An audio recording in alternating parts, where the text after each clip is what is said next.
5 reasons why your melodies are poop and how to get better so you can get some placements on your neck and whatever. My name's Cloak. I've produced for Coaches, Summers, K-Suave, a couple unreleased with some bigger artists. I got around like 5 or 6 years on my belt and I'm still going. What I've learned over that time on improving, and after I've met a lot of people who've helped me out, these are 5 things that are super important so far what I've learned to make melodies that get placed, people actually like listening to on their own, because that's important. It's music. We need to like listening to it, right? That's the whole point. And you know, just to make your own sound pretty much, which is the hardest part, but also not that hard if you do it the right way, some sort of way, you know, you try. But anyways, let's get into it. Okay, reason number 1 is your midis probably don't make any sense. Now let me explain. I'm gonna make a midi right now. I'll show you what I mean. So with midi, right? Midis are arguably, in my opinion, the hardest part. That's like the core idea. And once you have the core idea, everything else kind of works from that. And you're like, oh, I know what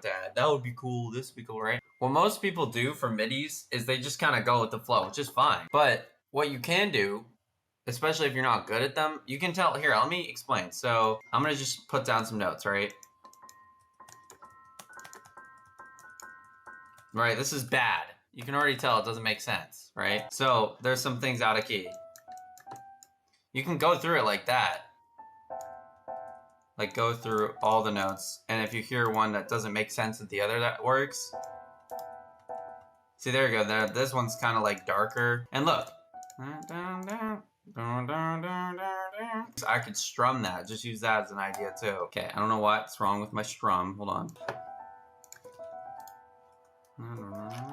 See, look, it's like some like little baby shit or something. But I'm not really going for that. It depends on what you're trying to make, really. If you're trying to make more melodic stuff, I'd say that's harder. For like whatever the fucking net bend or whatever, then it's easier. You just go like find the bass line first. You can do that. So like an easy trick to build to make a note in key or anything is you put it up 5 notes. 5 or 7. 7's good, but 5 works too. So like going up 3 or like 3 spaces, then like 2, then 3. Like that builds something, right? Like when it's like 3, 2, 3. Like 1, 2, 3. Or you could do it like this. You got this. This is 0. So 1, 2, 3, right? So this one I went 1, 2, 3, 4, 5. That's why it worked. See, look. Because now I can do a chord,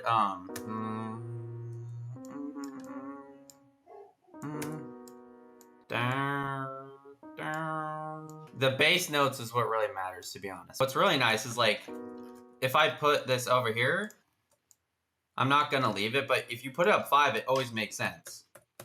Like, it doesn't make sense, but it always sounds in key, like it doesn't work in this scenario, but it could, but that's not what I'm feeling.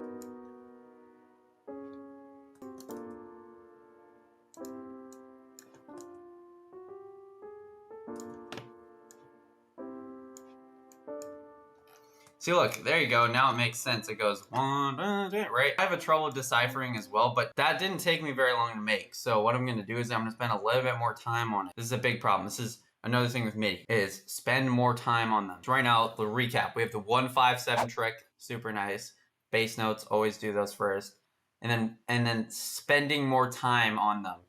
People speed run everything and it's crazy. Like, they're just trying to crank out stuff. And then it's just like, that's the reason hip hop sucks. It gets so boring so easily, you know? So I'm gonna try and just bedazzle this somehow. Maybe like put it up, this one, and strum it.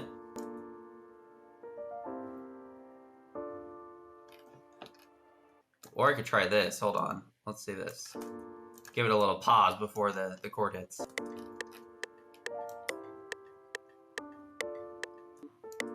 I think we're gonna do that actually.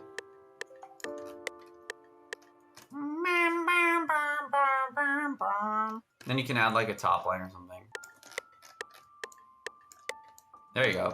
I might actually just go make another layer for that little and then make it like sound more affected so it sounds cool. Because with the same layer, it kind of sounds icky. So I'm gonna do this. With this, I'm just gonna get rid of all that. And then on this one, get rid of that.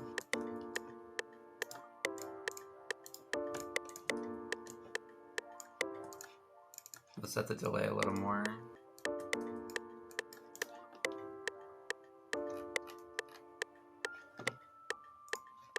Also, another thing is the instrument you pick to make the MIDI with, like I chose a piano, that also changes how it's gonna sound in the end, like what you're gonna think of. So don't overthink it though, just pick whatever, because honestly, just make, like, in the moment, you're gonna make a lot of stuff. So collect all your ideas, and if you have something for later, like say you make a MIDI that you don't want to do right now, but you can do it later, just save it and then do it later.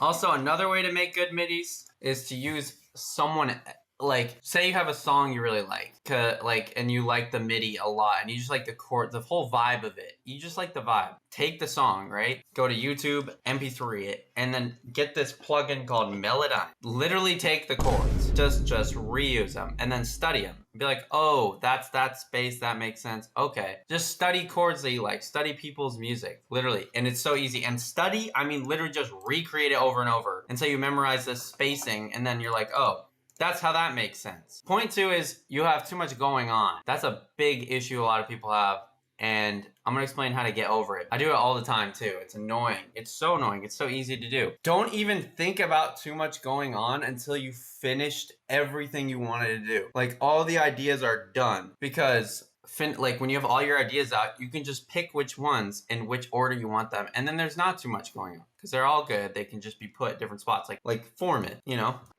So I'm gonna get some ideas out really quick, and then I'll be back.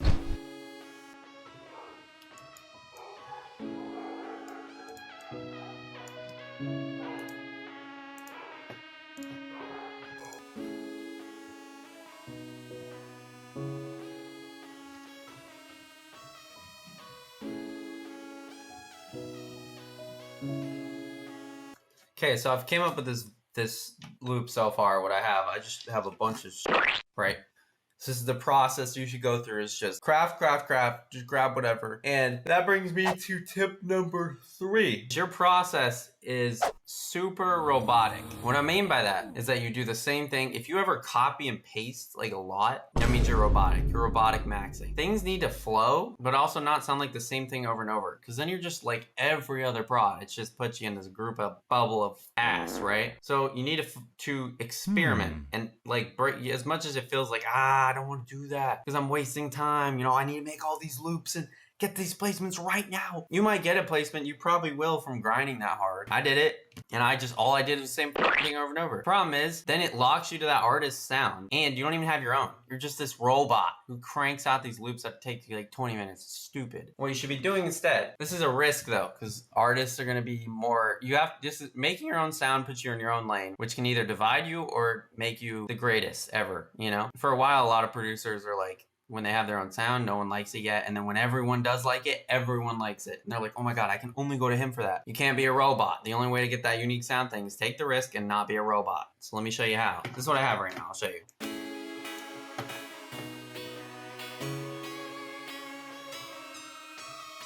So right now it's like super raw. I'm heavily gonna go into processing, but right now I do like some of these ideas. This is a little sharp, so I'm gonna fix that.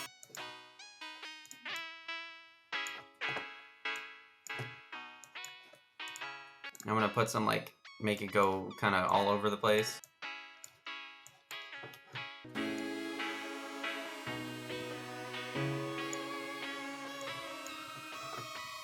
So now what I'm gonna do is, there's a lot going on, so I'm gonna split them up and then render them all. Make sure they're all like their own little thing, so I can mess with them all, right? Because right now it's too much going on, it's a blob. And I know these have potential. Like, this is cool. I just need to fix it, like, and also, this is like a mini tip. Make sure everything you do is like exactly how you like it. If it's like slightly, you're like, it could be a little better, then fix it. Don't leave it. And I want this to be slightly different.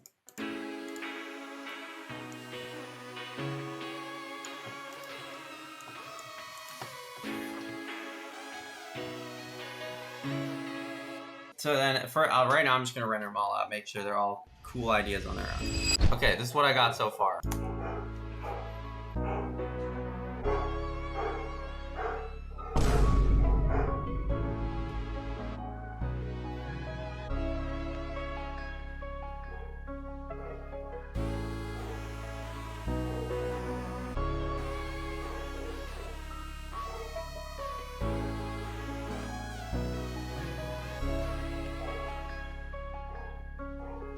Okay, you see there's a lot going on. I'm gonna fix that. But listen, let's run it back. So the 4 reasons we have the midis make no sense. They gotta make more sense, which, 157 rule, do all that. Number 2 is there's too much going on, which I'm going through right now. You have to slowly simple it out. When it first started, it was like blabber, right? And then don't be so robotic, like to flow with shit. Like what I was doing earlier, where I accidentally, I took this, pitched it down, some weird, like, crunched it a little bit. I accidentally stretched it too far, and then I heard some ideas from that, and then I put them here. Just like do stuff on accident, right? But you see how that works now? With the whole thing, it sounds cool.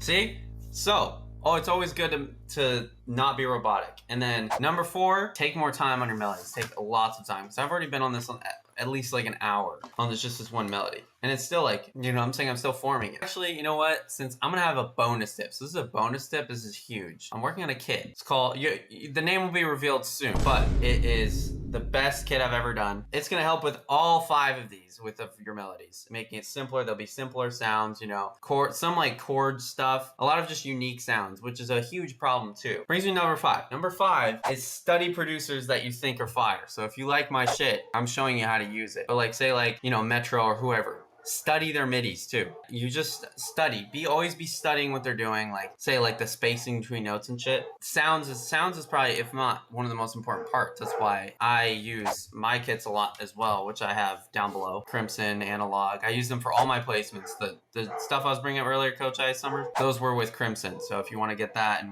have that kind of cool sound, then do that. But anyways, study producers that you fuck with. And that's a massive one. I do it all the time because when I run out of melody ideas and midis, I just go yoink them. Not from prods usually, but like artists or songs. What I'm gonna do now to make this more simple, I'm gonna spend even more time on it and resample it to make it even better. This is another trick, is if you go back and flip it again, it's way more fun. What we can also do is have the bass hit a little later so it hits way harder. It's like, ooh.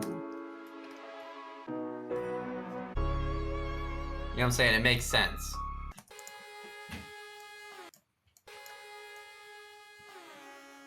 I like that, actually.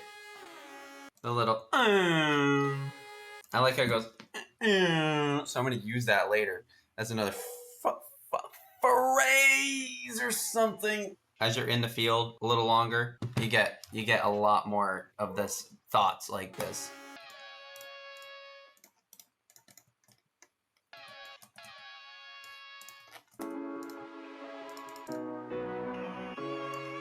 And they go,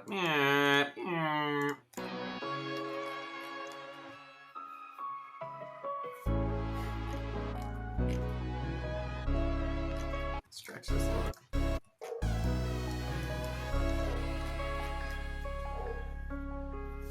We're gonna make the lead. I don't like how sharp it is. It feels like it sticks out super much, and I don't want it to stick out like that. So I'm gonna figure out what I'm gonna do. I'm not sure quite exactly what I want to do it, but you don't gotta know immediately.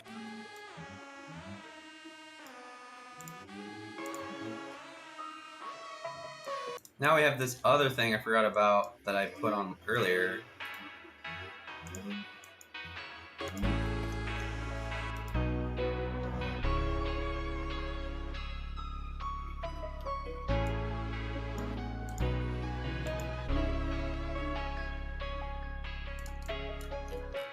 Okay, right now the loop structure is really weird. Let's call this 5 turns. Okay, see, look, now don't click off yet because I'm about to show you some sauce. Hold on. You don't have to do this, but if you are not satisfied yet or feel like you'd be better, you can obviously go back and do it and keep crafting. But what you can also do is resample it, which is when you throw it right back in, you're like, chop, skew, flip, bam, So now that you're done, put your loop back in, right? Pitch it down, slow it down, right now it's 140, maybe I want to make it 130, and then turn it down.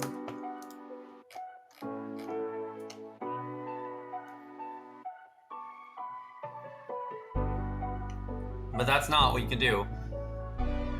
You can chop and skew. This obviously sounds much better though. Let me save this again because I like it better now. See, look, that's already something you can do. This is not what the point I'm trying to prove.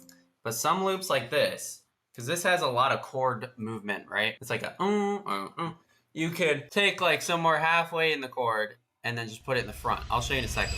Okay, so basically the sampling part, the resampling. This is the loop already sounds good, but you can use this to make something sound cool. Like, that part sounds cool, right? So I'm gonna try and put that first. And also, slow this loop down even more.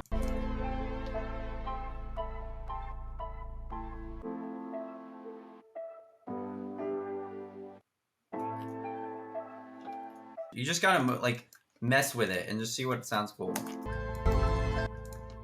Okay, let's filter this one, make it subtle.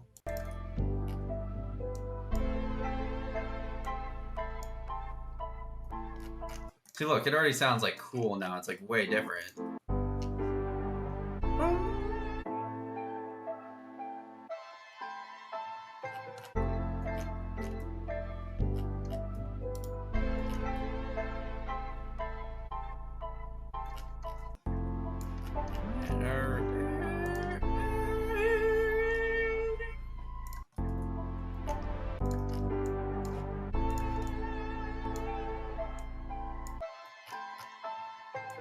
Right, there you go. Now we have this cool ass sample. Now what we're gonna do is put it down like the 5 or 7 trick. Also 2 works as well. 2 is more like subtle though.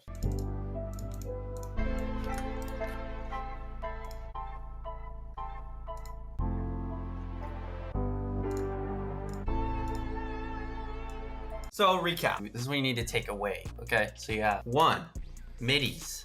They gotta make sense, okay? I showed you how. 1, 5, 7 track, remember. And then there's too much going on, simpler. That's another problem, showed you how. Your process, super robotic, fixed. Now it should be human. Take more time on your melodies, yes. An hour or 2 is okay. We're not rushing to make spam out. I already did that and you've already done it. You need to not do it anymore. Study producers that you like. Study their midis, everything, every reason you like the song, you need to figure out why, and then redo it and reuse it, and that's how you get better at your melodies and you can get some damn placements, my brother. And if you want to get new sounds, just as the extra tip, because you need new sounds always refresh, you need those. Then link in description, procloak.com, you know what it is, and artists, if you want some beats too, you know where to go, and I'll see you guys on the flip side.